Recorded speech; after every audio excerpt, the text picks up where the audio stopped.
Hello guys, இன்றைக்கி நம்ம 7th chapter பார்க்கலாம் land forms and their evolutions.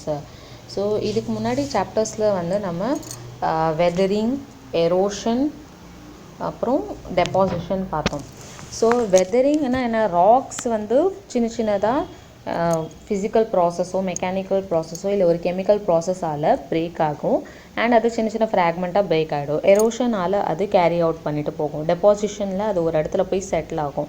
So இந்த 3 ப்ராசஸ்லையுமே என்ன ஆகுது, நம்மளோட சர்ஃபேஸ் இருக்குல்ல ஏர்த்தோட, அதுக்கு சேஞ்சஸ் ஆகிட்டே இருக்கும் அண்ட் நிறைய டிஃப்ரெண்ட் ஷேப்ஸில் அது ஒரு நேரம் means after a long time அதோட ஷேப் சேஞ்ச் ஆகிட்டே இருக்கும் அண்ட் சர்ஃபேஸ்க்கு நம்ம ஏர்த்துக்கு நிறைய சேஞ்சஸ் அது கொடுத்துட்டே இருக்கும் இந்த 3 ப்ராசஸ்மே. ஸோ இப்போ லேண்ட் ஃபார்ம், இந்த சாப்டரில் வந்து நம்ம லேண்ட் ஃபார்ம்ஸ் பற்றி தானே படிக்க போகிறோம். ஸோ ஒரு லேண்ட் ஃபார்ம்னால் என்னது, ஃபர்ஸ்ட்டு அது எப்படி உருவாச்சு, அதுக்கப்புறம் லேண்ட்ஸ்கேப்னால் என்னன்னு பார்ப்போம். First landform. லேண்ட் ஃபார்ம்னால் என்னதுன்னா, ஈஸியாக பார்த்தோன்னா சின்னதாக ஸ்மால் இல்லைனா மீடியமாக, ஒரு அளவுக்கு மீடியமாக ட்ராக் துண்டு, எர்த் சர்ஃபேஸோட துண்டெல்லாம், அதை தான் நம்ம லேண்ட் ஃபார்ம் அப்படின்னு சொல்லுவோம். ஸோ அப்போ லேண்டுஸ்கேப் எதை சொல்லுவோம் நம்ம, இந்த நிறைய லேண்ட் ஃபார்ம்ஸோட துண்டு ட்ராக்ட்ஸ் நிறைய சேர்ந்துச்சுன்னா ஒன்றா அதை லேண்ட்ஸ்கேப் அப்படின்னு சொல்லுவோம். நம்ம சேர்ந்து இது புதுசாக ஏதாச்சும் ஒரு ஷேப் கொடுக்கும் இல்லையா, ஃபிசிக்கல் ஷேப்பு. ஸோ அதுக்கேற்ற மாதிரி அந்த லேண்ட்ஸ்கேப் இருக்கும். So several related landforms together make up landscapes. Large tract of earth surface. இது வந்து ஒரு பெரிய ட்ராக், பெரிய துண்டோட எர்த் சர்ஃபேஸ், அதை நம்ம லேண்ட்ஸ்கேப் சொல்லுவோம்.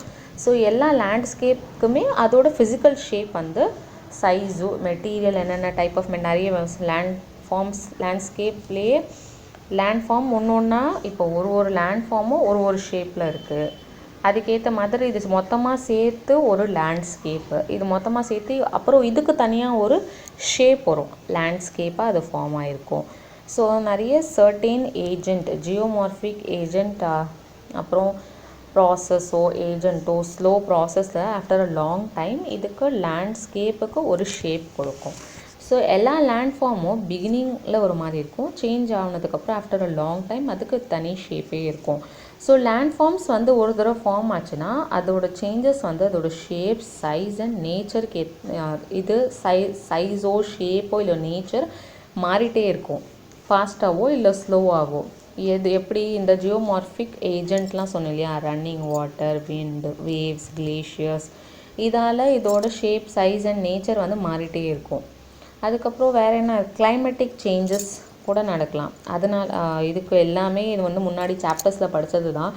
கிளைமேட்டிக் கண்டிஷன்ஸாலேயோ இல்லை வந்து நம்மளோட லேண்ட் வந்து வெர்டிக்கலாவோ இல்லை ஹாரிசான்டலாவோ மூவ் ஆகிட்டுருக்கு. ஸோ எந்த இன்டென்சிட்டியில் வந்து இதெல்லாம் நடக்குது, ஸ்பீடாக நடக்குதா இல்லை எவ்வளோ லாங் டைம் எடுக்குதா, ஸோ அதுக்கேற்ற மாதிரி சேஞ்சஸ் வந்து எர்த்தோட சர்ஃபேஸில் நடந்துகிட்டே இருக்குது. ஸோ ஒரு லேண்ட் ஃபார்ம் வந்து எப்படி எவல்யூஷன் நடந்து ஒரு லேண்ட்ஸ்கேப்புக்கு, அதுக்கே நம்மளுக்கு நிறைய ஸ்டேஜஸ் இன்வால்வ் ஆகும். ஸோ ஒரு லேண்ட் ஃபார்ம்லேருந்து இன்னொரு லேண்ட் ஃபார்மாக அது மாறும், வெதரிங் ஆகலையோ இல்லை நிறைய ஜியோமார்ஃபிக் ஏஜென்ட்டோ இல்லை ப்ராசஸாலேயோ ஒரு லேண்ட் ஃபார்ம் இப்போ இந்த ஷேப்பில் இருக்குன்னா இது வேறு ஷேப்பில் கூட ஒரு ஹில் ஷேப்லேயோ இல்லை வேலி ஷேப்லேயோ இது மாறுறதுக்கு சான்சஸ் இருக்குது. ஒரு வேலி ஹில்லோ இல்லை ஒரு பிளெயினாக மாறுறதுக்கும் சான்ஸ் இருக்குது. ஸோ ட்ரான்ஸ்ஃபர்மேஷன் நமக்கு நடக்குது இங்கே ஒரு லேண்ட் ஃபார்ம்லேருந்து இன்னொரு லேண்ட் ஃபார்முக்காக. ஸோ அந்த மாதிரி நடக்கும்போது அதுக்கு என்ன இன்டென்சிட்டியில் அது மாறுது. ஸோ அதுக்குன்னு ஹிஸ்ட்ரியே இருக்கும், இவ்வளோ டைமில் சேஞ்சஸ் நடந்திருக்கு, எப்படி டெவலப் ஆச்சு இது. ஸோ அதுக்குன்னு எத்தனை ஸ்டேஜஸ், ஒரு லேண்ட் ஃபார்ம் வந்து இந்த ஷேப்லேருந்து இந்த ஷேப் வரைக்கும் வருது அப்படின்னா அதுக்கு என்ன ஸ்டேஜஸ், இப்போ நம்ம லைஃப்க்கு ஏற்ற மாதிரி youth, mature and old age, அதுக்கேற்ற மாதிரி ஒரு லேண்ட் ஃபார்முக்கும் பேரண்ட் ராக் மெட்டீரியல்லேருந்து இதுக்கு நிறைய ஷேப்ஸ் கொடுக்குது இல்லையா, அப்போ அதுக்கு என்னென்ன ஸ்டேஜஸ் வருதுன்னு பார்க்கலாம். ஸோ ஃபர்ஸ்ட் இது ஒரு எக்ஸாம்பிள் வச்சு சொல்கிறாங்க, ரன்னிங் வாட்டர் வச்சு சொல்கிறாங்க. ஸோ ஹியூமிட் ரீஜியன்ஸில் பார்த்திங்கன்னா நமக்கு நிறைய ரெயின்ஃபால் இருக்கும். ஸோ நிறைய ரெயின்ஃபால் இருந்துச்சுன்னா அங்கே கண்டிப்பாக ரிவர் இருக்கும், ஏன்னா நிறைய மழை கொட்டதுனால அங்கே நிறைய ரன்னிங் வாட்டர் இப்படி போயிட்டுருக்கோம் ரிவரில், ஓகேவா. ஸோ இந்த ரன்னிங் வாட்டர் வந்து அது நிறைய ஒரு ஜியோமார்ஃபிக் ஏஜென்ட் தானே நமக்கு. இது என்ன பண்ணோம், எரோஷன் பண்ணோம், இங்கே உள்ளே இருக்கிற சின்ன சின்ன பார்ட்டிகல்ஸை எரோடு பண்ணி வேறு இடத்துல போய் டெபாசிட் பண்ணோம். ஸோ இந்த லேண்டை வந்து அதை டீக்ரேட் பண்ணிட்டு தான் இருக்கும். ஸோ இந்த ரிவர் வந்து நமக்கு சப்போஸ் எப்படி போகுதுன்னு இதுலேயே நிறைய 2 டைப்ஸ் கொடுத்துருக்காங்க உங்களுக்கு. ஓவர் லேண்ட் ஃப்ளோ அண்ட் இன்னொன்று வந்து லீனியர் ஃப்ளோ. ஸோ இது ஓவர் லேண்ட் ஃப்ளோ அப்படி ஃபஸ்ட்டு லீனியர் ஃப்ளோனா என்னென்னா, இப்போ ரிவர் இப்படி போயிட்டுருக்கு இல்லையா, ஓகேவா, ரன்னிங் வாட்டர் வந்து இதுக்கேற்ற மாதிரி இதே ஸ்ட்ரீமில் தான் போகும், இதுக்கு வெளியே போகாது. ஓகேவா, ஃப்ளட்டு வந்துச்சுன்னா அது வேறு ஃபேக்டரு. பட் ஆனால் நார்மலாக வந்து இதில் ரன்னிங் வாட்டர் எப்படி போகும், அந்த ரிவரோட ஸ்ட்ரீம் ஃப்ளோலேயே போயிட்டுருக்கும். ஸோ அது பேர் வந்து லீனியர் ஃப்ளோ அப்படின்னு சொல்லுவோம் நம்ம. இதே ஓவர் லேண்ட் ஃப்ளோ அப்படின்னா அந்த சர்ஃபேஸ் ஃபுல்லாகவே வாட்டராக இருந்துச்சுன்னா, வெறும் ரிவர் எந்த பக்கம் போகுதோ அந்த பக்கம் போகாமல் அந்த ஏரியாவே ஃபுல்லாக வாட்டரே இருந்துச்சுன்னா அது ஓவர் ஃப்ளோ லேண்ட். அப்படி ஓவர் லேண்ட் ஃப்ளோ ஜென்ரலாக லேண்ட் சர்ஃபேஸ் ஷீட்டில் மாதிரி நடக்கும். இது வந்து ஸ்ட்ரீம்ஸில் தான், இப்படின்னா இப்படி தான் போகும். ஓகேவா, வேறு ஷேப்பில் நமக்கு போகாது. ஸோ இதெல்லாம் எங்கெல்லாம் ரிவர் வேலிஸில் தான் நமக்கு நடக்கும். ஸோ இதில் எரோஷனும் நடக்கும். இப்போ உங்களுக்கு இந்த பேராகிராஃபை வந்து ஈஸியாக நான் உங்களுக்கு சொல்கிறேன். இப்போ முதல்ல எக்ஸ்பிளைன் பண்ணுறேன், அப்புறம் நம்ம அதை படித்து பார்க்கலாம், அப்புறம் ஈஸியாக புரியும். ஸோ இப்போ நமக்கு ஹில் இருக்குது, இது நல்லா வந்து ஸ்டீப்பாக இருக்குது. ஓகேவா, அப்போ இங்கே ரன்னிங் வாட்டர் இதிலே போயிட்டுருக்கு, வாட்டர் ஃபால்ஸ்லாம் போகும் இல்லையா அந்த மாதிரி. ஸோ இந்த ரன்னிங் வாட்டர் வந்து இதுலேருந்து போயிட்டுருக்கு நல்லா. அப்போ இது எரோஷன் பண்ணுமா, அங்கே சின்ன சின்ன மெட்டீரியல்ஸ் இங்கே இருக்கிறதெல்லாம் எரோடு பண்ணி கீழே எடுத்துகிட்டு போயிட்டே இருக்கும். ஸோ எடுத்துகிட்டு போய் ஃபைனலாக இந்த இடத்துல எங்கே வந்து ஸ்லோப் கம்மியாக இருக்கும் அண்ட் அதோட வெலாசிட்டி வந்து எங்கே கம்மியாகுதோ நமக்கு இன்டென்சிட்டி அந்த ரன்னிங் வாட்டரோட, அங்கே போய் டெபாசிட் ஆகி இங்கே உள்ள லேண்ட்லாம் சின்ன சின்னதாக எரோட் பண்ணி ஃபைனலாக இந்த இடத்துல வந்து நமக்கு ஒரு லேண்ட் ஃபார்ம் ஆகும். ஸோ இப்போ இப்படி இருக்கிற ஹில் வந்து நமக்கு கொஞ்ச நாள் கழித்து கொஞ்சம் இப்படி ஸ்லோப் மாதிரி கொஞ்சம் கம்மியாகும், அப்புறம் இன்னும் கொஞ்சம் கம்மியாகும், ஃபைனலாக வந்து ஒரு பிளெயினாக கூட அது ஃபார்ம் ஆகலாம். ஸோ இதுதான் எரோஷன்லேருந்து இந்த லேண்ட் ஃபார்ம்லேருந்து ஹில்லேருந்து ஒரு பிளெயின் லேண்ட் ஃபார்ம் நமக்கு வந்திருக்கு. ஸோ இது என்ன ஏஜென்ட்டு, ரன்னிங் வாட்டர் ஏஜென்ட், ஜியோமார்ஃபிக் ஏஜென்ட்டால் இந்த லேண்ட் ஃபார்ம் வந்து இந்த ப்ராசஸ்க்கு வந்திருக்கு. ஸோ இதில் இன்னொன்று கான்செப்ட் இருக்குது. ஸோ இந்த ஸ்டீப்பில் நடக்கும்போது இது என்ன பண்ணும், இந்த மாதிரி ஃப்ளோ நடக்குதா, அப்போ இதில் டவுன்வர்டு கட்டிங் பண்ணும். ஸோ அது எங்கே போகுதோ அந்த தண்ணி அதோட பெட்டையே வந்து உடச்சி அந்த பெட்டையே, ஸோ எந்த டைரெக்ஷனில் அது போகும் அதோட பெட்டையே டவுன்வர்டு கட்டிங் அதை சொல்லுவாங்க. டவுன்வர்டு கட்டிங் பண்ணிகிட்டே போகும் அது எரோஷனுக்காக. ஸோ அது பண்ணிவிட்டு நம்மளுக்கு ஒரு இடத்துல டெபாசிஷன் நடக்கும். ஸோ அந்த மாதிரி பண்ணும்போது ஸ்டீப் இங்கே அதிகமாக இருக்கா, ஸ்டீப் அதிகமாக இருக்கும்போது இந்த இடத்துல வந்து டெபாசிஷன் இங்கே நடக்காது, கண்டிப்பாக அந்த இடத்துல டெபாசிஷன் வந்து கம்மியாயிடும். இன்னொன்று ஞாபகம் வச்சுக்கோங்க, பிளெயின் ஏரியாவில் ஒரு ரிவரில் நடக்குதுன்னு வச்சுக்கோங்க, ரிவரில் தண்ணி போயிட்டுருக்கு அண்ட் எரோஷனும் நிறைய போயிட்டுருக்கு. ஸோ இதுக்கு வந்து கிரேடியன்ட் இல்லைல்ல, ஸ்லோப் இல்லைல்ல, அப்போ டெபாசிஷன் கண்டிப்பாக வந்து அங்கங்கே நடக்கும். ஸோ இதில் டெபாசிஷன் அதிகமாக இருக்கும், நமக்கு ஸ்டீப் வந்து கம்மியாக இருக்கு இல்லையா, ஸோ இங்கே டெபாசிஷன் அதிகமாக நடக்கும். ஸோ இது ஒரு கான்செப்ட். அண்ட் இங்கே வந்து டவுன்வர்டு கட்டிங் நடக்குதுன்னு சொன்னேன் இல்லையா, இந்த ஸ்டீப்ஸில். இந்த பிளெயின்ஸில் பார்த்திங்கன்னா ரிவரில் போதுன்னா இங்கே வந்து டவுன்வர்டு கட்டிங் நடக்காது, நமக்கு லேட்ரல் எரோஷன் அப்படின்னு சொல்லுவாங்க. ஸோ அதோட பெட்டையே கட் பண்ணாமல் பக்கத்தில் வந்து எந்தெந்த லேண்டெல்லாம் தூக்கிட்டு இருக்குதோ பக்கத்தில் லேண்டை முதல்ல அதை வந்து எரோடு பண்ணிவிட்டு அப்புறமா முதல்ல அதை தான் எரோட் பண்ணோம் நமக்கு. இங்கே வந்து அதோட பெட்டையே டவுன்வர்டு கட்டிங் பண்ணி இதை வந்து ஒரு பிளெயினாக மாற்றிடும். ஸோ ஒரு பிளெயின்லேயே நடக்குது எரோஷன் அப்படின்னா அதில் லேட்ரல் கட்டிங் தான் நடக்கும். ஸோ இப்போ உங்களுக்கு ஈஸியாக புரியும் இது. நான் இங்கே சொல்கிறேன், most of the erosional landforms made by running water are associated with vigorous and youthful rivers flowing over the steep gradient. So நல்ல ஒரு ஹில்ஸில் ரிவர் வந்து ஃப்ளோ ஆகுது இல்லையா, அங்கே தான் நல்லா எரோஷன் நடக்குது. டைம் போக போக சேனல் ஸ்ட்ரீப் கிரேடியன்ட் வந்து நிறைய கண்டினியூஸாக அங்கே எரோஷன் நடந்துகிட்டே இருக்கும். அண்ட் ஃபைனலாக அதோட வெலாசிட்டி கம்மியாகி கீழே வந்து டெபாசிட் ஆகும். அது சொன்னேன் நான். டெபாசிஷனல் ஃபார்ம்ஸ் வந்து அசோசியேட் வித் ஸ்ட்ரீம் ஃப்ளோவில் இருந்துச்சுன்னா but this phenomena on small scale compared. So இது வந்து கம்மியாக இருக்கும். ஸ்டீப்பில் வந்து கம்பேரபிளாக கம்மியாக இருக்கும் ஸ்டீப்பில் டெபாசிஷன். இதே வந்து மீடியம் ஜென்ரல் ஸ்லோப்ஸு, இதே வந்து ஒரு ரிவரில் கிரேடியன்ட் ஒரு ஸ்லோப் கம்மியாக இருக்கும் இல்லையா, அங்கே வந்து டெபாசிஷன் நமக்கு அதிகமாக இருக்கும். ஸோ இந்த ஸ்ட்ரீம் பெட்ஸில் கண்டினியூட் எரோஷன் அண்ட் நான் என்ன சொன்னேன், இந்த மாதிரி ஸ்ட்ரீம் பெட்ஸில் வந்து டவுன்வர்டு கட்டிங் தான் நடக்கும். ஸோ இது நான் உங்களுக்கு ஃபுல்லாகவே சொல்லிட்டேன். இந்த பேரெல்லாம் நீங்களே படிச்சிங்கன்னா உங்களுக்கு புரியும் இது. And less dominant. அதுக்கப்புறம் ஒரு பிளெயின்ஸில் அந்த மாதிரி நடந்துச்சுன்னா லேட்ரல் எரோஷன் நடக்கும். நமக்கு band increases as a consequences of hill and வேலீஸ்.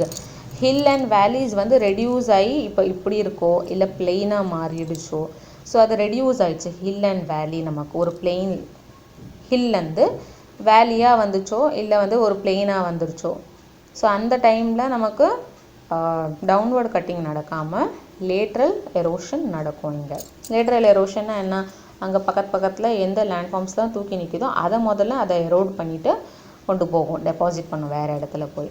So next வந்து இப்போ இந்த ஹில் வந்து எப்படி வந்து வேலியாக இல்லை அப்புறம் பிளெயினாக மாறுது அப்படின்றது இந்த இந்த இந்த பேரலில் நான் சொல்கிறேன். ஃபர்ஸ்ட் வந்து இங்கே என்ன எக்ஸ்பிளைன் பண்ணியிருக்காங்கன்னா over land flow. So over land flow அப்படின்னு நான் என்ன சொன்னேன் உங்களுக்கு, ஃபுல்லாக அந்த ஏரியா ஃபுல்லாகவே ஒரு ஷீட்டு மாதிரி தண்ணி போகுது, ஒரு ஸ்ட்ரீமாக போகாமல் எல்லா இடத்துலையுமே தண்ணி ஓவர் ஃப்ளோ பண்ணி போகுது. ஃப்ளட் வந்துச்சுன்னா அந்த மாதிரி நேரத்தில் கூட நம்ம ஓவர் லேண்ட் ஃப்ளோ தான் சொல்லுவோம். அப்போ அந்த சமயத்தில் வந்து ஷீட் எரோஷன் தான் நடக்கும். அந்த சர்ஃபேஸையே மொத்தமாக எரோடு பண்ணோம், இந்த ரிவரில் மட்டும் பண்ணாமல். ஓகேவா, அந்த ஏரியா ஃபுல்லாகவே ஷீட் எரோஷன் நடக்கும். ஒரு நிமிஷம் நான் அதை அழிச்சிடறேன், அப்போ உங்களுக்கு ஈஸியாக புரியும். ஷீட் எரோஷன் நடக்கும் எதில், ஓவர் லேண்ட் ஃப்ளோவில். ஸோ லேண்ட் ஃப்ளோவில் இப்படி போயிட்டுருக்கு. அந்த இடத்துல வந்து ஒரு லேண்டில் ஒரு ஷேப்பில் இருக்கும் லேண்ட் ஃபார்ம்ஸ். அங்கே ஒன்று தூக்கிட்டு இருக்கோம், இல்லை ஒரு பிளெயினாக இருக்கும், இந்த இடத்துல பிளெயினாக இருக்கும். ஸோ அங்கே இர்ரெகுலராக லேண்ட் ஃப்ளோவில் வாட்டர் வந்து ஃப்ளோ ஆகிட்டுருக்கும். ஸோ இதில் ஷீர் ஒரு நயர் அண்ட் வைடு பாத்தில் போயிட்டுருக்கோம். ஷீர் ஃப்ரிக்ஷன் வந்து க்ரியேட் ஆகும். So over flowing water minor and major குவான்டிட்டியில் மெட்டீரியலில் ஃப்ளோ ஆகுது. சர்ஃபேஸ் லேண்ட் வந்து ரிமூவ் ஆகும். இந்த டைரெக்ஷன் எந்தெந்த டைரெக்ஷனில் ஃப்ளோ ஆகுதோ அந்தந்த டைரெக்ஷனில் இந்த லேண்ட் ஃப்ளோ வாட்டர் ஃப்ளோ ஆகி அங்கங்கே ஏரியாவில் சில லேண்ட் சர்ஃபேஸில் ஒரு ஷீட் மாதிரி அதை ஏரியாவில் சர்ஃபேஸ் ரிமூவ் பண்ணிகிட்டே இருக்கும். ஸோ இதை நான் உங்களுக்கு பிக்சரில் காட்டுறேன், அப்போ உங்களுக்கு ஈஸியாக புரியும். இங்கே பாருங்கள், இது வந்து ஒரு பெரிய ராக்கு. ஃபர்ஸ்ட் பிக்சரில் பாருங்கள், பெரிய ராக்கு, அது மேலே இல்லை மலை மாதிரி இருக்குது. இது ஃபுல்லாக அதுலேருந்து தண்ணி போய் தண்ணி அடித்து என்ன ஆகுது, இங்கே சின்னதாக உங்களுக்கு இதுவாக தெரியுதா, ஒரு நேரோ லைன் மாதிரி தெரியுதா ரெண்டு பக்கம் இங்கே. ஸோ அதில் இங்கே பாருங்கள், இங்கே ஒரு நேரோ லைன் மாதிரி தெரியுது. அது வந்து தண்ணியால் கட் ஆகிருக்கு. இது தண்ணி அந்த இடத்துல போய் எரோஷன் நடந்திருக்கு. ஸோ இப்போ இந்த ஒரு லைன் மட்டுமே இவ்வளோ பெரிய ஒரு கல்லி மாதிரி கட் ஆகிருக்கு பாருங்கள். இன்னும் அதில் எரோஷன் நடந்திருக்கும். ஸோ அது சின்ன ஒரு லைன்லேருந்து அதை ரில்ஸ் அப்படின்னு சொல்லுவாங்க இதை.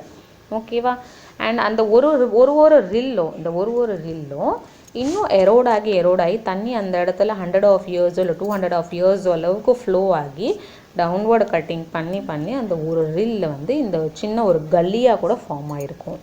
ஓகேவா, அப்புறம் இந்த கல்லி என்ன ஆகும்னா, இந்த கல்லி வந்து அந்த இடத்துல போயிட்டுருக்கோம். அண்ட் அதுக்கு பக்கத்தில் வந்து இப்போ இந்த கல்லியில் இந்த தண்ணி இந்த இடத்துல போதா. ஸோ இது டவுன்வர்டு கட்டிங் பண்ணாது. இப்போது இந்த பக்கத்தில் சின்னதாக லேண்டு தெரியுதா, இது லேட்ரல் எரோஷன் பண்ண ஆரம்பிக்கும் இப்போது. ஸோ லேட்ரல் எரோஷன் பண்ணி இந்த டெபாசிஷன் வந்து இந்த ரெண்டு பக்கம் லேண்டு தெரியுதா, அது அப்படியே தூக்கி நிற்கும். அதுக்கப்புறம் டெபாசிஷன் வந்து அங்கே தான் நடக்கும். இப்போது இது வந்து ரிவராக மாறிடும் அண்ட் பக்கத்தில் வந்து 2 ஹில்ஸ் மாதிரி வந்துடும். ஸோ இது லேட்ரல் எரோஷன் நடக்கும். ஸோ அதுதான் இங்கே பாருங்கள், தண்ணி அப்படியே அதே ஷேப்பில் போகுது, கல்லி ஷேப்பில் போதா. அண்ட் பக்கத்தில் வந்து ஹில்ஸ் மாதிரி ஃபார்ம் ஆகிடுச்சா, வேலின்னு சொல்லுவாங்க இதை. இந்த பேர் வேலி. அண்ட் இதை நான் காமிச்சேன் இல்லையா, இது ரில்ஸ் ஃபர்ஸ்ட் பிக்சரு. இந்த ஒரு ரில்லும் இன்னும் நல்லா வைடராக ஃபார்ம் ஆகிடுச்சுன்னா அது வந்து கல்லி அப்படின்னு சொல்லுவாங்க. அதுக்கப்புறம்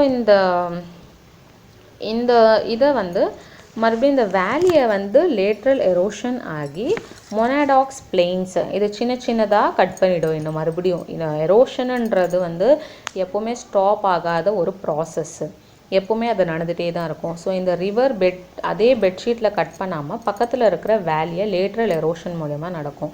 ஸோ இந்த பக்கத்தில் இந்த ஹில்ஸ் மாதிரி இருக்கா, அதை மறுபடியும் ஹில்ஸ்னே சொல்லிட்டு இருக்கேன் நான், இது பேர் வேலி. அண்ட் இந்த வேலி வந்து எரோடாகி சின்ன ராக்ஸாக ஃபார்ம் பண்ணிடும். அது வந்து மொனாடாக்ஸ் அப்படின்னு சொல்லுவாங்க. ஸோ இது மொத்தமாக இந்த சர்ஃபேஸே வந்து ஒரு பிளெயின் சர்ஃபேஸ் ஆகிடும். அண்ட் இந்த வேலி தெரியுதுல்ல, அது சின்ன சின்ன மொனாடாக்ஸ் பிளெயின் மாதிரி சின்ன குட்டி குட்டியாக தெரிய ஆரம்பிக்கும். ஸோ இந்த பிக்சரில் இந்த ஒரு சின்னதாக ராக் மாதிரி தெரியுதா, அந்த ஒரு பெரிய வேலி தான் அது இந்த வேலியாக மாறி இருக்கு. இது ஒன் டைப் ஆஃப் மொனாடாக்ஸ் தான்.